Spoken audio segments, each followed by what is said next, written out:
This was another intense week in the ongoing clashes between President Donald Trump and the courts.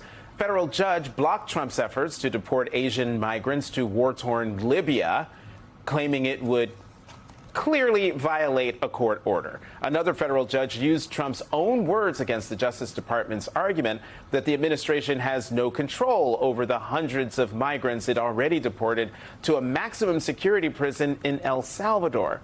Now, this comes as Trump's deputy chief of staff, Stephen Miller, said yesterday that the administration is, quote, actively looking at suspending habeas corpus, the right for anyone in this country to challenge the legality of their detention by the government.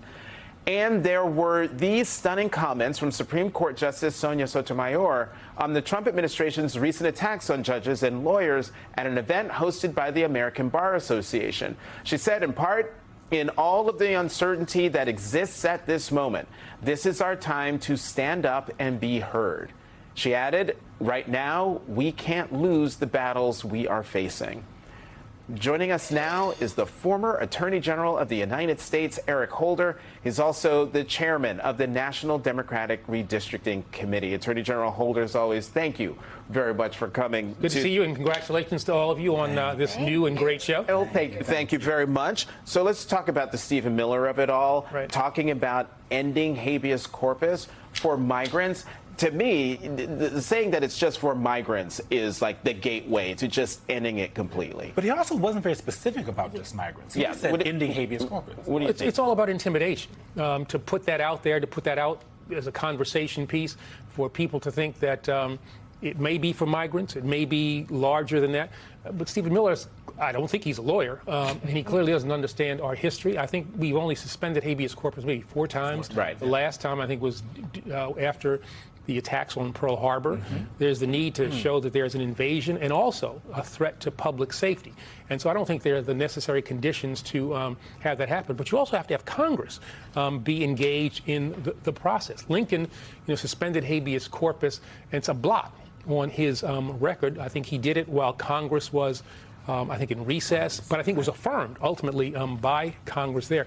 So this is something that a non-lawyer, a zealot, an ideologue is putting out there, I think, for intimidation purposes, as opposed to something that is ultimately realistic. So far we've had Justice Ketanji Brown Jackson last weekend speaking out about the administration's backsliding on rule of law. And then we had Justice Sotomayor and also Justice John Roberts, which I feel is particularly notable. Constitution, judges, and the judiciary is a co-equal branch of government, separate from the others, with the authority to interpret the Constitution as law. Its job is to obviously decide cases, but in the course of that, check the excesses of Congress or of the executive, and that does require a degree of independence.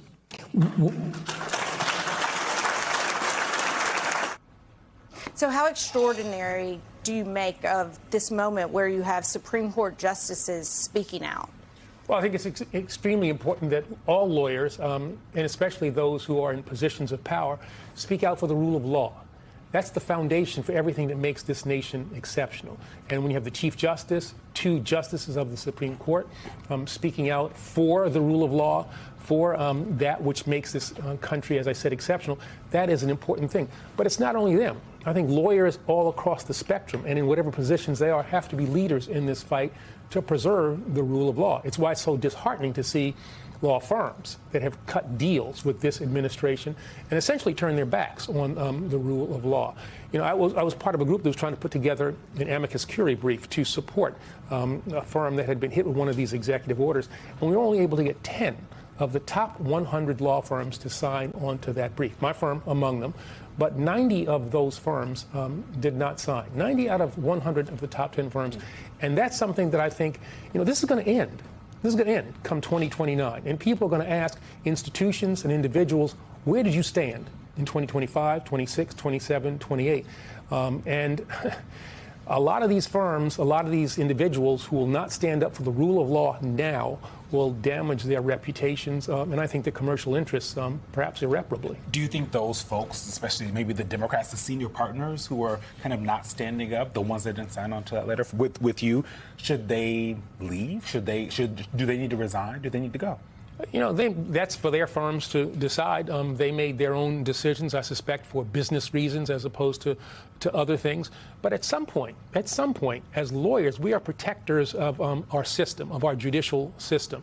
And commercial interests have to take, I think, a back seat to that protection that we give. Lawyers have get lots of privileges, but I think lawyers also have enormous responsibilities. And it was extremely disappointing and surprising to see that lack of support for fellow practitioners of the law against executive orders that are facially invalid. And every time they've been tested by a court, by a judge, they have been found to be unconstitutional. And that was pretty obvious. And yet we have seen time and time again the administration, the president and his administration defying court orders. Now, we know that they're doing all of this because they're trying to push the limits, see how far they can go, how much they can get away with. But do you think the system can handle the president openly defying, say, a firm Supreme Court ruling to not do something? He has said that, if the Supreme Court says it, of course I'll abide by a Supreme Court ruling. But do you believe that? And then what should happen if he does defy a Supreme Court ruling? Yeah, well, that's the nightmare scenario, where you have the Supreme Court telling the executive branch to do something, then the executive branch refuses to do that. I don't think we're going to get to that point. I pray that we don't get to that point. Why don't you think we're going to get to that? Because I think the system's going to hold. I think in this instance, I'll take the president at his word, that a Supreme Court ruling would be something that he would abide by.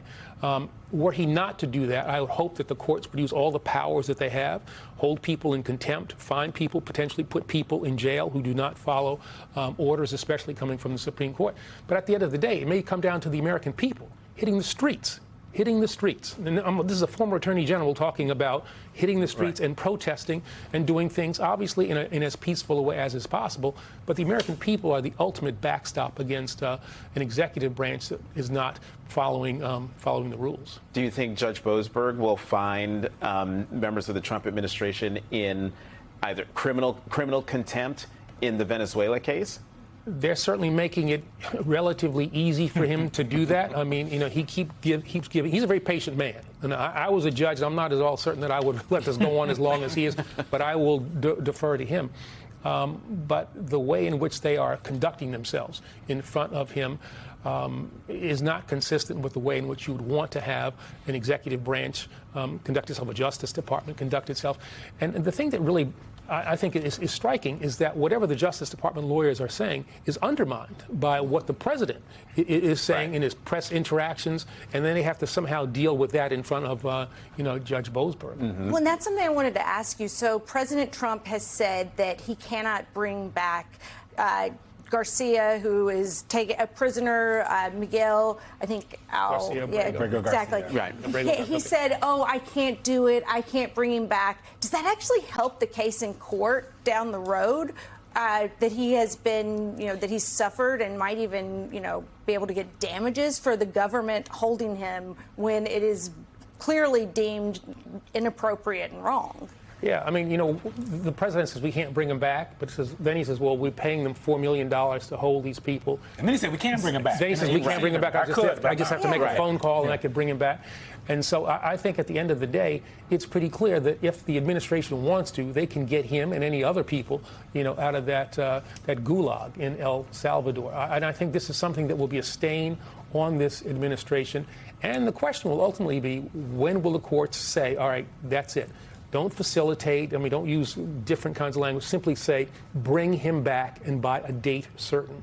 or bring other people back by a date certain. And then the question will be, will the administration follow that court order? Do you think they've been using these SAT words, effectuate his return because they don't want the fight? They're hoping that the Trump folks will just do what the underlying kind of ruling is, which is like, we want you to bring him back, but they don't want to be so clear because they don't want to watch Donald Trump say, no, we're not doing it, to a very clear, direct order. Yeah, I think the court was giving the administration some, there's some play in the joints there to try to say, all right, we're telling you to facilitate his return. Essentially, to me, meant, well, you got to bring him back, but without, saying a specific time or whatever. But I think, as this case winds its way back to the Supreme Court, and especially after that opinion by Judge Wilkinson of the Fourth Circuit that was so strong, I think the court is now going to have to decide. And you can't use language that has play in the joints. You're going to have to tell this administration, all right, due process, rule of law says this man has to be brought back. Do it by a date certain. And then the question will be, will they, in fact, comply with that order? Play in the joints, to me, sounds like stiff in the spine.